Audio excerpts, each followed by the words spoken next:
Estimado público que nos sintoniza, es un gusto nuevamente dirigirnos a su persona. En esta oportunidad contamos nuevamente con la presencia del doctor Felipe de Jesús Ortega, quien es director coral, director de orquesta, músico completo y por supuesto además es médico y cirujano, psicólogo clínico e hipnólogo. Y vamos a retomar la conversación con el doctor Ortega sobre lo que es la hipnosis clínica y por supuesto nos hablará también sobre sus libros y nos hará una reseña de ellos, un especial comentario que siempre nos cae muy bien para adquirir mayores conocimientos. Así que bienvenido, doctor Ortega, y platíquenos Gracias. sobre la hipnosis clínica y qué diferencia hay con algunos espectáculos que miramos a veces en la televisión, ¿Cómo etcétera. no? Perfecto. Debo empezar diciendo que la mente es enormemente poderosa. La mente del ser humano es muy, muy, muy profunda, muy grande. En realidad no sabemos utilizarla y es capaz de muchísimas cosas. Yo leía hace un montón de años que el ser humano es capaz de utilizar de su mente una proporción como si comparáramos con todo nuestro cuerpo la tercera falange del dedo pequeño. Eso es lo que usamos de nuestra mente. Entonces, deberíamos aprender a utilizar mucho más, ¿verdad? Y entonces, las técnicas mentales, precisamente dentro de ellas, la hipnosis, eso es lo que tratan y utilizan. La hipnosis es una de esas técnicas mentales que puede tener varias formas. Hay diversos estímulos para la hipnosis. Hay estímulos visuales, estímulos táctiles, estímulos auditivos, etcétera. Eh, yo uso y aprendí y uso los estímulos eh, auditivos, es decir, la palabra. Yo utilizo la palabra. La hipnosis médica es una forma de hipnosis que va progresivamente, no es el espectáculo. Hablo un poquito primero tal vez del espectáculo. La hipnosis es capaz de lograr muchas cosas en el ser humano, de las cuales el mismo ser humano no sabe que las tiene.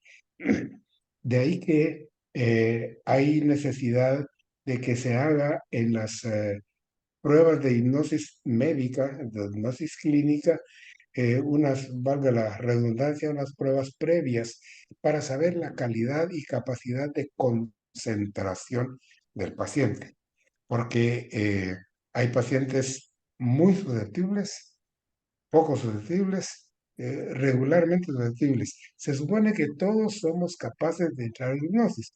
Hay dificultad en los niños y en los adultos mayores, como ya mencionaba la vez pasada. Los niños porque no saben concentrarse, se necesita un nivel de concentración que debe inducirlo el hipnólogo.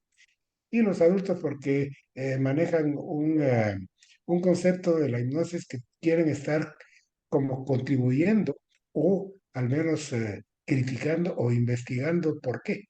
El adulto siempre está haciendo preguntas. Yo tuve, creo que lo conté la vez pasada, no recuerdo, en un paciente, un médico,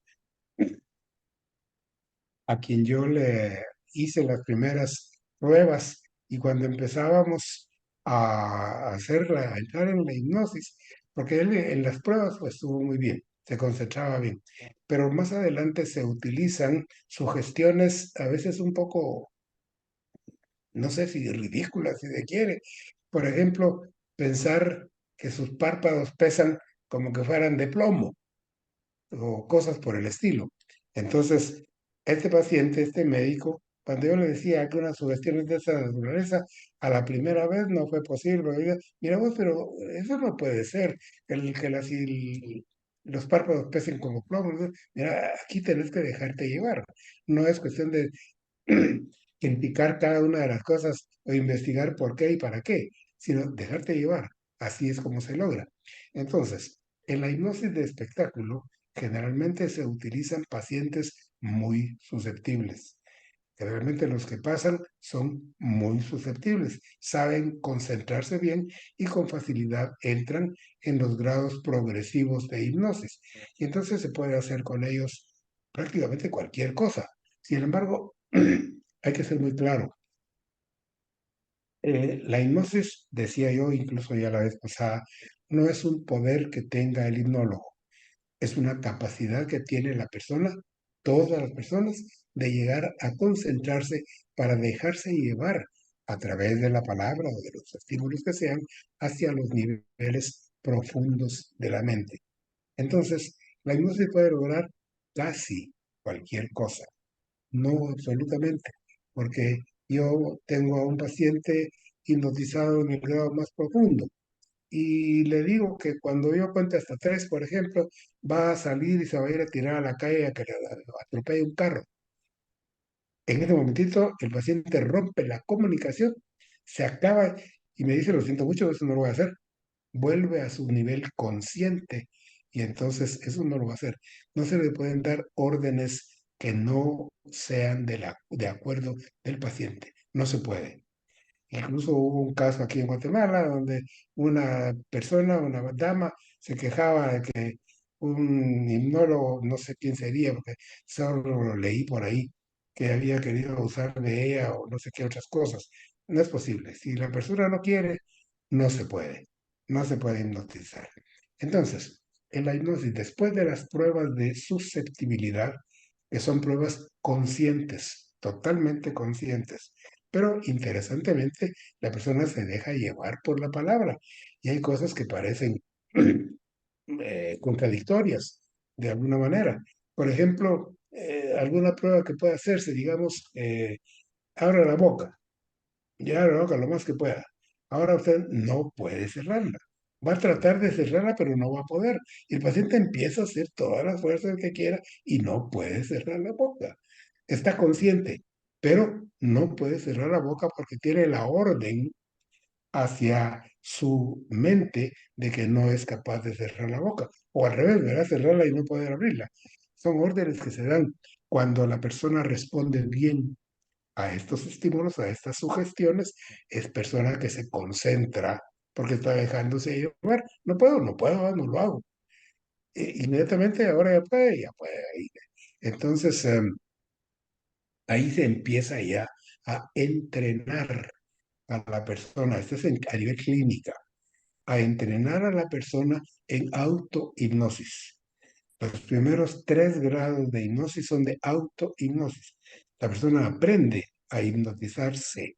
Se le dan todas las indicaciones del caso y porque posteriormente, después de una sesión, la persona tiene que ir a practicar su hipnosis a su casa, sus grados de hipnosis hasta donde es capaz de llegar. Y entonces, en un tercer grado de hipnosis, por ejemplo, puede ser capaz de, antes de acostarse a dormir, por ejemplo, poner una orden que necesita X cosa, escribirla en un papel, ponerla bajo su almohada, hacer su relajación hipnótica y prometerse que a la mañana siguiente va a cumplir esa orden y luego se duerme. A la mañana siguiente lo primero que hace es cumplir esa orden, porque ya se la dio a su no consciente, su subconsciente. En el tercer grado ya entramos al subconsciente. En la hipnosis se utiliza consciente, subconsciente e inconsciente. El tercer grado es el inicio del subconsciente. Ya más adentro de ese subconsciente, el paciente ya no tiene voluntad sobre sí mismo.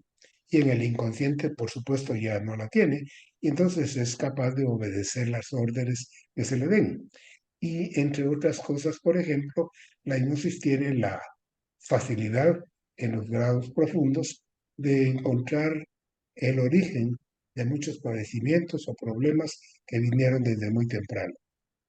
Yo tuve una paciente que tenía X problemas. No era tanto el problema, es decir, para mencionarlo acá, pero pues a través de la hipnosis para ir averiguando, el hipnólogo va haciendo pruebas de X naturaleza para ver si está en el grado correspondiente. Entonces, ahí se puede escuchar la vida de una persona, incluso desde antes de nacer. La persona bajo hipnosis en la inconsciencia puede llegar hasta su pre-nacimiento. Pues tuve una paciente que tenía X tipo de problema y mientras me contaba su vida, me describió, entre otras cosas, que ella, porque ahí estaba el problema, vivía en una casa, que su familia vivía en una casa de tal color, de dos niveles, de las gradas, de no sé qué, etcétera, me lo describió. Cuando yo hablé con la mamá, me dijo, pero ella no conoció eso, me dijo, porque no tenía ni un año cuando nos salimos de ahí, no creo que se recuerde todavía. En realidad los recuerdos conscientes vienen de los 3 años en adelante. Difícilmente una persona se recuerda antes de los 3 años o a los 3 años. Hay algunas personas, mi señora es una que recuerda algo de sus 3 años, pero generalmente los recuerdos vienen de los 3, 4, 5 años en adelante. Antes de eso, muy difícil que una persona recuerde su vida. Pues esta paciente me contó la casa donde vivía, me la describió. Y entonces la mamá se quedaba asombrada, ¿no? Porque me describió la casa perfectamente. Hasta ahí llega la hipnosis, pues. Entonces se puede trabajar ya con eso, sabiendo de dónde viene realmente el problema, porque muchos de los problemas psicológicos que la persona padece pueden venir desde muy temprano, incluso tan temprano como desde antes de nacer, porque mientras está en el vientre de la madre, el ser humano está viviendo todas las impresiones de la madre. Todo lo que la madre goza o padece, se lo está pasando al feto. Todo, todo, todo. Ya traemos todo lo que nuestra madre sufrió, padeció, o lo que sea, ya lo traemos grabado nosotros en nuestra inconsciencia. Puede que se quede ahí guardado toda la vida, pero puede que cause problemas. Y luego, los problemas que surgen, incluso como digo, desde el embarazo, entre la pareja, las discusiones que se dan, los desacuerdos, incluso el desacuerdo desde antes de nacer, que yo quiero que sea niña, yo quiero que sea varón, y empiezan a discutir por eso, y esto y lo otro, y que ya. Ahora ya se sabe el sexo de los niños antes de nacer. Hace unos cuantos años no se sabía hasta que nacían. No había técnicas para eso. Entonces hubo muchos problemas de discusiones, incluso, incluso en matrimonios, no sé si todavía lo sabrá, no he tenido caso yo ahora, pero de matrimonios que no querían tener hijos todavía y de repente resulta embarazada la esposa y el esposo se molesta y discuten por eso y qué sé yo. Entonces, todo eso lo está grabando ese feto que tiene en el vientre de la madre, lo graba en su inconsciencia, porque la inconsciencia empieza a existir desde el momento mismo de la unión del óvulo y el espermatozoide. Desde la concepción, ahí empieza a formarse un ser humano con su cuerpo y su psiquis. Y esa psiquis es la inconsciencia. Desde antes de nacer ya tenemos inconsciencia. Y la inconsciencia graba todo, todo lo que sucede a su alrededor, absolutamente todo, sin ninguna excepción. Y tiene la facultad más adelante de decidir si lo usa, si no lo usa, si lo interpreta para acá o para acá, para bien o para mal, etcétera. Por eso he mencionado yo que puede uno tener unos padres desastrosos y ser una persona maravillosa, o tener unos padres maravillosos y ser una persona desastrosa, porque su inconsciencia le hace irse para otro camino, de acuerdo a una serie de sucesos. Entonces, por ahí es que se usa la hipnosis en medicina, sí, en clínica.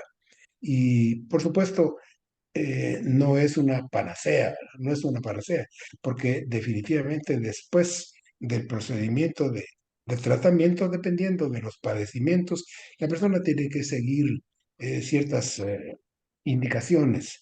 En primer lugar, desde temprano, seguir haciendo sus propias sesiones de hipnosis, su autohipnosis, seguir practicándola en su casa, porque eso le va a ayudar mucho a ir resolviendo sus problemas. Luego, más adelante, pues a las indicaciones que el hipnólogo le dé para que su vida cambie en cuanto a las necesidades que tiene de resolver sus problemas. Por ahí andamos con la hipnosis. Y entonces, en mi caso, yo mencionaba también que siendo yo músico, utilicé mucho la hipnosis combinada con música, porque me ayudaba según las sugestiones que el paciente necesitaba para resolver sus problemas, el tipo de música que yo le ponía. Y como les conté que tenía un equipo de sonido muy bonito, entonces ponía una música específica para el caso del paciente, y el paciente hipnotizado oía la música y oía mi voz. Y yo mismo oía la música también, pues, ¿verdad? Porque a veces se puede que el paciente oiga la música y la palabra, no solo él. No, ese equipo era tan bonito. Yo oía la música por donde iba e incluso de acuerdo a las frases musicales eran las sugestiones verbales que yo le daba al paciente. Así utilicé la hipnosis combinada con la musiterapia. Y ahora volviendo un poco, porque después se nos va el tiempo, ¿verdad? A mí yo hablo mucho. Entonces, estábamos hablando de mis libros. Pues seguí escribiendo libros. No sé, no recuerdo en cuál me quedé, pero creo que había hablado de de si me tocara ser madre soltera. La realidad es que las madres solteras han existido toda la vida, por 50.000 razones. La realidad también es que en la mayoría de los casos, las madres solteras saben hacer muy bien el papel de mapa, de mamá y papá. Son muy buenas madres y muy buenos padres, la mayoría de los casos. Para el hombre es más difícil ser mapa, es más difícil. Hay casos, por supuesto que sí. Yo tuve un amigo muy querido que él crió a sus hijos. Pero entonces, las razones por las cuales hay divorcios, separaciones o abandonos después de que, por ejemplo, se tiene una confianza muy grande en el noviazgo, una confianza mutua, sobre todo la de la niña en el varón, confía mucho en él. Y como interesantemente, yo menciono también que en el noviazgo todos nos ponemos una máscara para caer, para caerle a una patoja. Yo tengo que ser una maravilla de tipo. Entonces, yo voy a ser una maravilla y durante todo el noviazgo yo voy a ser como ella le guste, como ella quiera y qué sé yo. Una vez nos casamos, la máscara empieza a adelgazarse en los dos, por supuesto, hasta que finalmente, a X tiempo, somos quienes realmente somos. Uno de los casos más frecuentes es el carácter. El carácter que muchas veces en el noviazgo, qué maravilla, con él nos llevamos bien, y compartimos todo esto y el otro. Y en el noviazgo empieza la cosa a cambiar, a cambiar y a cambiar, hasta que salen caracteres realmente difíciles de manejar, eventualmente en ambos, y entonces se vuelve una vida casi imposible, con pleitos constantes, y peor si va a haber hijos. Y entonces se llega generalmente al divorcio, y si hay hijos, entonces la madre le toca quedarse con los hijos y se convierte en una madre soltera.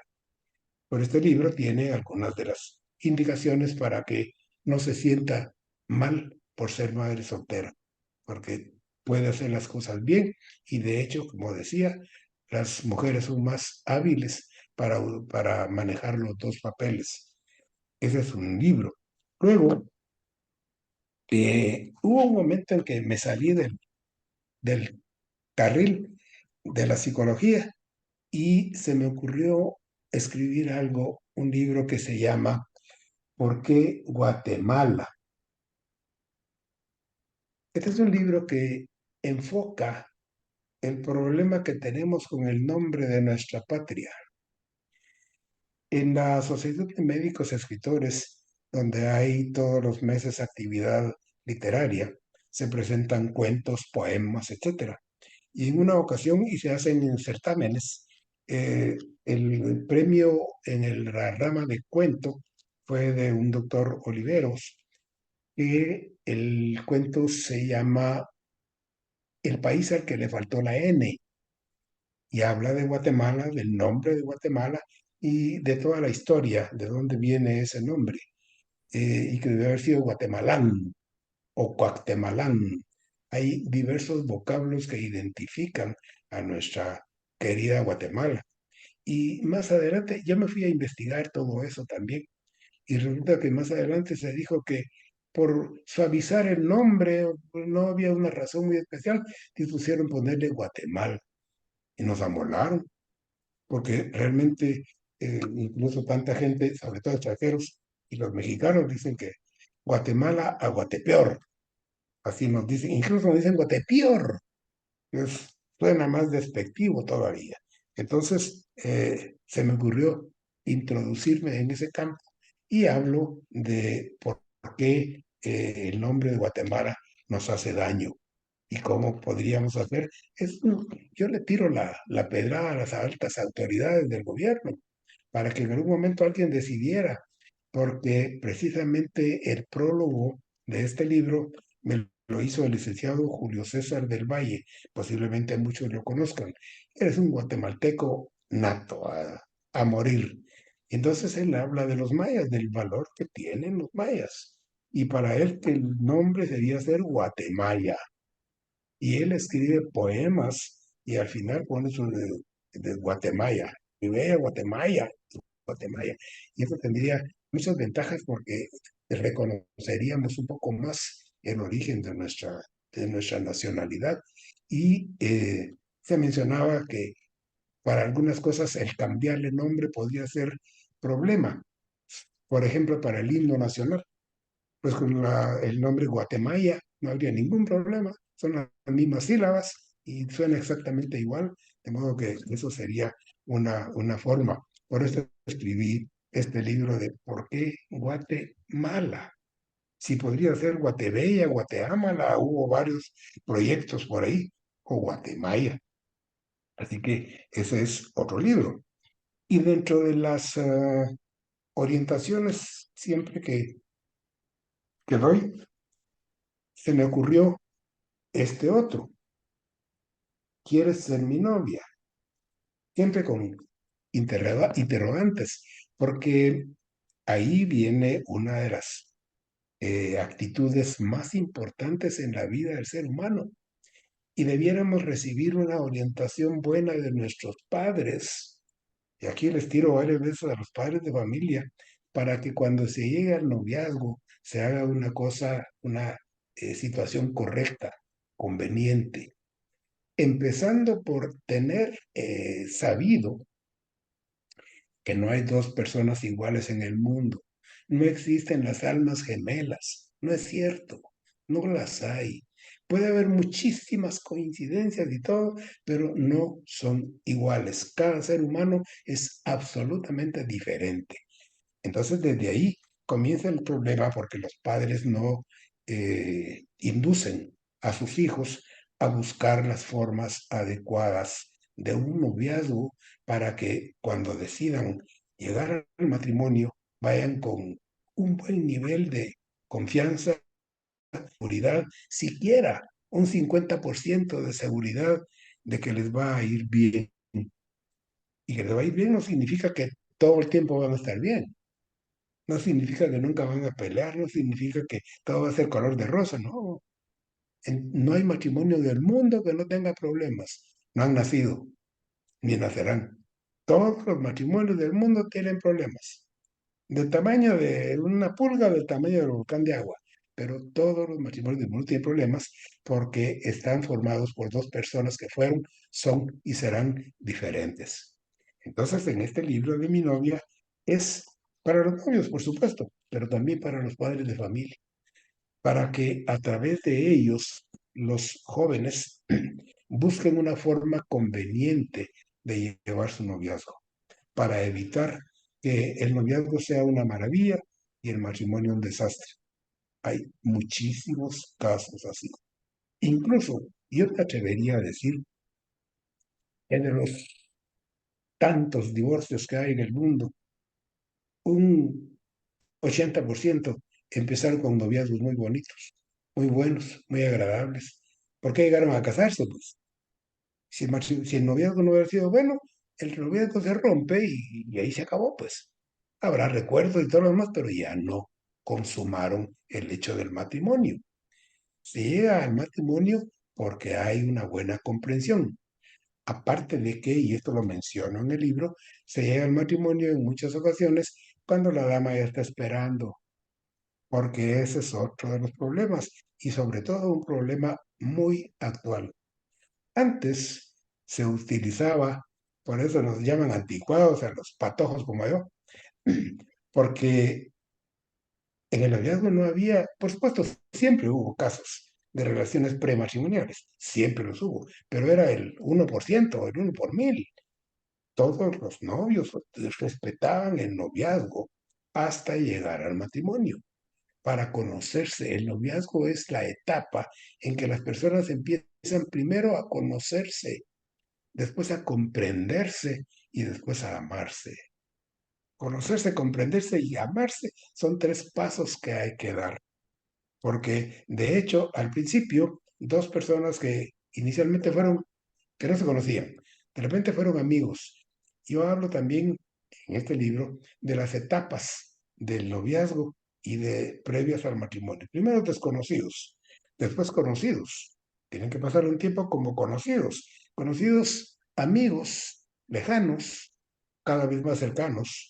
Cada vez va habiendo elementos que puedan acercarnos un poco más para que la amistad se haga más cercana y si hay atractivo de alguna naturaleza, que generalmente el atractivo inicial, sobre todo en el hombre, el atractivo es físico. Le gusta la patoja. En la patoja hay otras cosas, el modo, el carácter o qué sé yo, porque los hombres pues somos feos. Hay unos cuantos guapos, pero la mayoría no. Entonces las patojas se enamoran de otra cosa. A veces se enamoran de los hombres guapos, pero también es un error enamorarse de los hombres guapos o de las mujeres lindas sin conocerse, sin haber pasado por las etapas previas de conocimiento, de entendimiento y de amor. Entonces se cree que ya nos queremos mucho, que somos las almas gemelas y nos casamos. Y después del matrimonio empiezan a salir las cosas. Porque decía yo que el noviazgo tenemos una máscara y esa máscara está puesta desde el inicio del interés de hacer relación sentimental. Al inicio, como te digo, son conocidos, no hay ningún problema, comparten, hay amistades maravillosas, hay amistades maravillosas. Incluso hay muchísimos casos de amigos, hombre y mujer, con una amistad bellísima. Se hacen novios y se arruina la amistad. ¿Por qué? Porque tenían elementos que no eran para ser novios, que el carácter, que el modo de ser, que qué sé yo.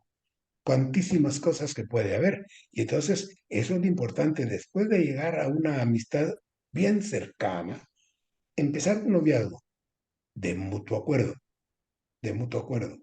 Y después, en ese noviazgo, ir ya sabidos que tienen que empezar a conocerse como novios.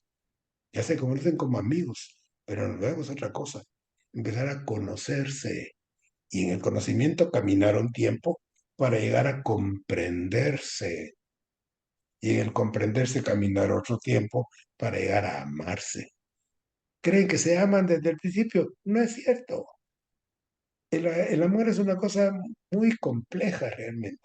Cualquiera tiene un sentimiento, pero generalmente el amor inicial en el noviazgo está basado en cosas muy superficiales, en la belleza de la patoja, la bondad del muchacho, y eso, ya con eso nos amamos. No es cierto. ¿No es cierto? Empieza, por supuesto, un amor, un sentimiento, porque ese sentimiento ha venido precisamente desde la amistad. En la amistad hay sentimientos, por supuesto que sí. En la amistad hay amor, una forma de amor de amigos. Son diferentes formas o etapas de amor. Entonces, claro, que al empezar el noviazgo hay amor, pero es un amor muy incipiente, muy incipiente. Y en tantísimos casos, los noviazgos, yo digo que no sé qué cantidad de parejas en el mundo no se han casado en la primera relación, en el primer noviazgo. Yo diría que hay un 1 por 1000 o por no sé cuánto de personas que se casan con el primer novio y con la primera novia y que les va bien. Generalmente no es así. Se tiene el noviazgo, que es una etapa de prueba, para ver si vamos a coincidir, si vamos a tener elementos suficientes para mantener esta relación en las mejores formas posibles. No mantenerla peleando constantemente, porque lamentablemente también hay matrimonios que se mantienen por años y nunca se llevan bien.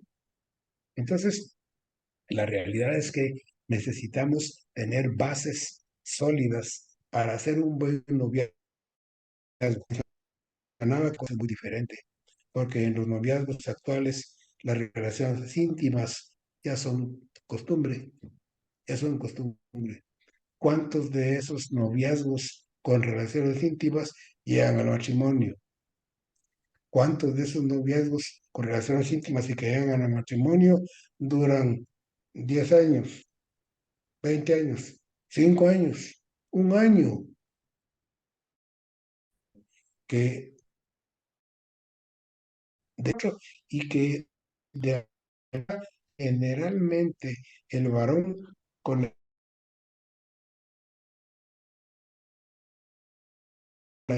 finalmente llega a las relaciones íntimas.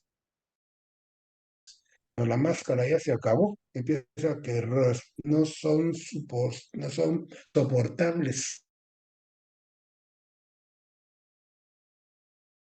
el uno del otro. Y más matrimonio, eventualmente el noviazgo, se tienen relaciones y se rompen los noviazgos y se vuelven a tener relaciones. Yo lo menciono en mi libro primero de Aprendiendo a Amar, aquellos casos de personas que por tener relaciones en noviazgo no les va bien, ni siquiera se conocen, noviazgo. Y hay otro novio y otra vez, y otro y otra vez. En esos casos, la mujer ya pierde mucho de su dignidad. El hombre pierde también, pierde menos, sobre todo en nuestro medio machista, pero la mujer. Y lamentablemente ahora existe mucho eso de las relaciones íntimas en el noviazgo. Error. Y ese es un papel importante de los padres de familia. Ser mi novia está dirigido a los padres también, para que introduzcan a los hijos en la vida sentimental con conocimiento de causa, sabiendo de lo que significa una relación sentimental, sabiendo de las etapas que se pasan para la relación sentimental.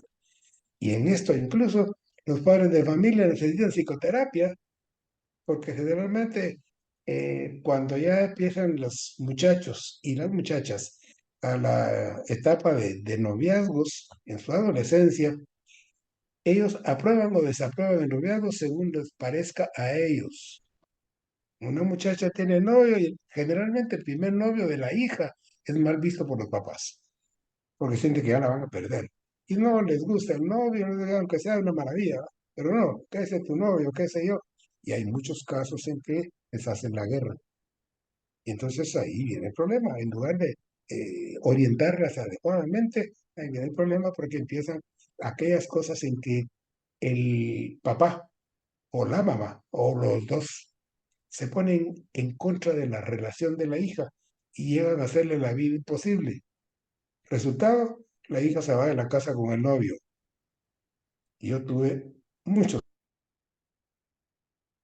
pacientes, muchas pacientes, tal vez no muchas, pero sí unas cuantas, que huyeron de su casa porque les iba mejor con el novio y hasta con la familia del novio que en su propia casa porque los papás los trataban mal por su noviazgo, por el noviazgo que no les pareció. Entonces se huían con el novio y a algunas les fue bien, a otros les fue mal, etcétera, pero no es lo conveniente ni lo que debe ser a través de la perpetuación de la familia.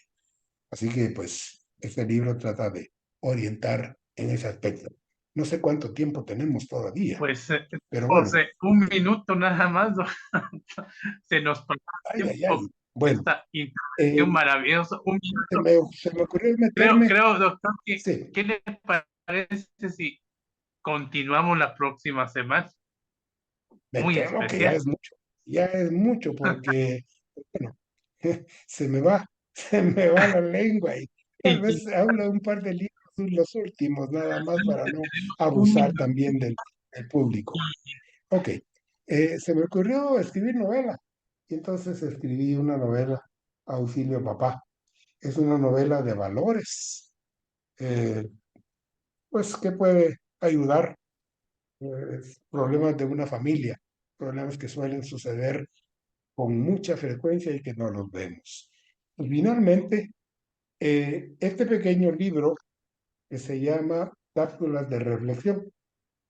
Aquí son pensamientos míos y de otras personas, de personalidades, tanto como la Madre Teresa de Calcuta, como su santidad Juan Pablo II, pero al principio son pensamientos míos. Y entonces, entre otros, por ejemplo, pongo para los padres de familia, cuando castigues a tu hijo, trata de que el castigo sea correspondiente a la falta y no a la dimensión de tu cólera, porque nos molesta que los hijos estén mal portados y me da cólera tal cosa, entonces los castigo de acuerdo a mi cólera, no de acuerdo a la falta.